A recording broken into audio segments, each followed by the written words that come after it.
Visakha railway స్టేడియంలో inter department sports Mela ముగిసింది. ఈ నెల 23 నుంచి ఈ మేళా ప్రారంభం కాగా ఇందులో భాగంగా నిర్వహించిన క్రికెట్ మ్యాచ్ పోటీలను మహిళా విభాగంలో ఇంజనీరింగ్ విభాగం గెలవగా పురుషుల్లో ఆపరేటింగ్ జట్టు గెలుపొందింది. విజేతలకు విశాఖ రైల్వే డిఆర్ఎం లలిత్ బోహ్రా బహుమతులను ప్రదానం చేశారు. ప్రతిరోజు పని ఒత్తిడిలో ఉన్న సిబ్బంది ఇలా ఆటలు ఆడటం సంతోషంగా ఉందన్నారు. దీనిపై మరింత సమాచారాన్ని మా ప్రతినిధి నరసింహ అందిస్తారు. డిపార్ట్మెంటల్ మేళా గత 20 రోజులుగా విశాఖ రైల్వే గ్రౌండ్స్ వేదికగా జరుగుతున్నాయి. అయితే ఈ యొక్క స్పోర్ట్స్లోని పలు క్రీడా సంబరాలు అయితే జరిగాయి. ముఖ్యంగా క్రికెట్ తదితర క్రీడలు అయితే జరిగాయి. ఈ నేపథ్యంలోని చివరి దశకు చేరుకున్నాయి. అయితే ఈ కార్యక్రమానికి విశాఖ రైల్వే డిఆర్ఎం లలిత్ బోహ్రా అయితే మనతో ఉన్నారు. అయితే ఈ కార్యక్రమాలు గత 20 రోజుల నుంచి వివిధ క్రికెట్, కబడ్డీ తదితర ఈ క్రీడలు అయితే ఈ యొక్క మైదానంలో అయితే జరిగాయి. అయితే ఈ కార్యక్రమానికి విశాఖ రైల్వే डियर मुख्य अतिथि వచ్చారు. అయితే सर बोलिए सर, अभी 20 दिन से ये वेदिक में चल रहा है सर. एवरी साल है अभी क्या एवरी आदमी है ना, ये काम कर रहा है, काम करने के होने के बाद ऐसा ऐसा करने ऐसा खेल रहा है, इसके बारे में आप क्या बात कर सकते हैं? This is a regular tournament of Voltaire division, Visakhapatnam division, where employees work very hard throughout the year. And this a big event, it is a mega event, rather this is the biggest event of the division, where each and every staff they wanted to play from their department. And this time this event is going on for a month time, and we have included lot of events.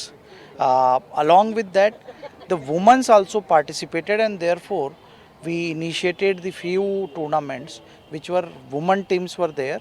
And you can see the example that today we are having a women's final. Before that we have a men's cricket final, and it was a very wonderful match where two departments, that is carriage and wagon and operating department, they played together. Match was very interesting, and the purpose is to create friendship among all the departments, so that ultimately when everybody meets together, then only the train runs, and that creates a sort of camaraderie among all the staffs.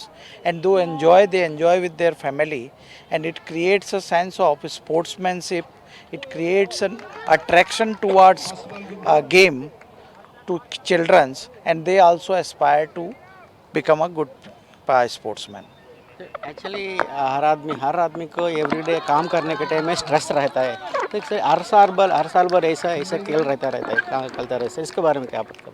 देखिए, ये event which we are organising every year, the purpose is this only because employee remains in lot of stress, and this becomes a very stress buster, because whatever hard work you do entire day, when you come to the ground you do some sports activities, and it releases the lot of things in your body, and you enjoy that, and you see the way people are enjoying. So it's really good, and I'm really happy that all of my employees are very happy and they are participating in this. Thank you. आप बात कर सकते తెలుగు చెప్పండి sir. అవి 20 రోజుల నుంచి Voltaire division ప్రతి ఏడాది కూడా ఒక పురుషులు అటు మహిళలు ఒక ప్రొఫెషనల్గా ఇక్కడ క్రికెట్ ఆడుతుంటే మీకు ఏమనిపిస్తుంది sir? First of all inter departmental sports mela 2026 సక్సెస్ఫుల్గా. This is the last day. Tomorrow will be the prize distribution ceremony of all the events. Professional level ఆడడం అంటే యాక్చువల్లీ చాలామంది దే ఆర్ స్పోర్ట్స్ లవర్స్. ఎవరైతే employees ఉన్నారో they work hard all throughout the year. And మార్చ్లో ఏదైతే మనం earnings కానీ అన్ని రిజల్ట్స్ చూపించిన తర్వాత it's a blessing from DRM sir that ఏప్రిల్లో వి conduct such a tournament, 1 month long tournament, and people come from Jagdalpur నుంచి, కిరందూల్ నుంచి, కోరాపుట్ నుంచి, వేరియస్ ప్లేస్ నుంచి, దూరం నుంచి వచ్చి కూడా ఆడుతున్నారు ఇక్కడ. అండ్ ఈ లెవెల్ ఆఫ్ ప్రొఫెషనలిజం ఎందుకంటే so that people, the kids who are watching, the staff who are watching, they get inspired. Next year kanna we will be ready to play that and perform cheddam ani.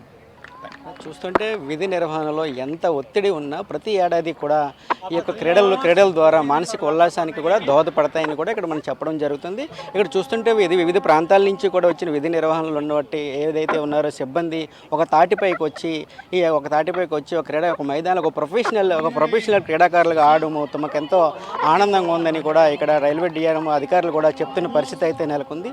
ఏదేమైనా కూడా గత 20 రోజులుగా ఈ యొక్క అదేవిధంగా రాత్రి వెలుగు అదే లైటింగ్లతో ఒత్తిడిలో వాళ్ళతో క్రికెట్ ఆడడం ఒక మానసిక ఉల్లాసానికి కూడా ఎంతో దోహదపడుతుందని కూడా మనం చెప్పవచ్చు. ఏదేమైనా కూడా ఇక్కడ రానున్న కాలంలో కూడా వచ్చే ఏడాది కూడా మరింత ఉత్సాహంగా వివిధ ప్రాంతాల నుంచి కూడా క్రీడాకారులు పురుషులు మహిళలు కూడా ఈ యొక్క తాటిపైకి వచ్చి అదేవిధంగా క్రీడా స్ఫూర్తిని ప్రతిబింబించే విధంగా ఈ యొక్క క్రీడాకారులు ఆడడం తమకు ఎంతో ఆనందంగా ఉందని, అయితే ఈ తరహా క్రీడలు కూడా భవిష్యత్తులో మరిన్ని వేదికగా ఈ యొక్క క్రీడలను కూడా మేము తోడ్పాటు చేస్తామని కూడా ఇక్కడ ఏదైతే ఉన్నదో ఇక్కడ మన రైల్వే డిఆర్ఎం అది క్రీడాకారులు కూడా చెప్తున్న పరిస్థితి అయితే నెలకొంది. అయితే రానున్న కాలంలోని మరిన్ని క్రీడాకారులు కూడా వివిధ ప్రాంతాల నుంచి కూడా వచ్చే పరిస్థితి అయితే నెలకొంది. అదేవిధంగా సుమారుగా ఈరోజు సుమారు 20 రోజుల నుంచి ఈ యొక్క విశాఖ రైల్వే గ్రౌండ్ వేదికగా ఈ యొక్క క్రీడలు నిర్వహిస్తున్నామని, అదేవిధంగా ఒక ఏదైతే ఉన్నారో ఒక ప్రొఫెషనల్గా ఇక్కడ ఏదైతే క్రీడలు ఆడుతున్నారో వారికి కూడా మా యొక్క సపోర్టు తప్పనిసరిగా ఉంటుందని అటు అధికారులు రైల్వే డిఆర్ఎం లలిత్ బోహ్రా కూడా చెప్తున్న పరిస్థితి అయితే నెలకొంది. కెమెరామెన్ అరుణ్తో విశాఖపట్నం నుండి నరసింహ ప్రైమ్ 9.